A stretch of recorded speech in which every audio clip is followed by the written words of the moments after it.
و رحمت الله و برکاته. و علیکم السلام و رحمت الله و برکاته. خدا جان خوب هستین ان شاء الله؟ الحمدلله. بفرمایید.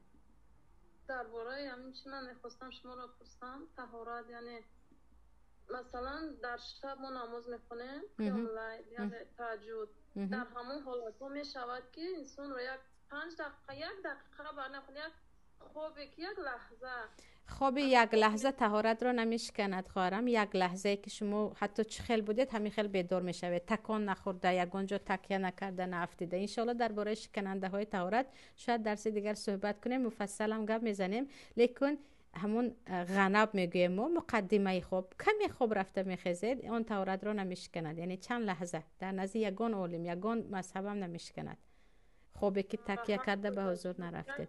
سوال دیگر داشتم، بخشش زیاد خیلی بودم را پشتنی بودم میکنی یا نشد. خفتن، نماز خفتن رو وقتی مثلا ما در دیگر دولت ها هستیم در تقویم 9:30 مثلا هست، اگر ما امروز 1 ساعت دیرتر خوندیم این قضای حساب میشه؟ نماز خفتن تا 3:01 آخر شب خواندنش ممکن است، قضا نمیشه. ما ویتری واجب رو بله تو بامداد یعنی دیرتر میخونیم، انو فرضش رو قضا نمیشود؟ قضا نمیشود تا 3:01 آخر شب باقی ندارد خواندنش. بعد از 3:01 شب الکی وقتی قضا که نزدیک میشود مکروه است، آن هم درست نیست.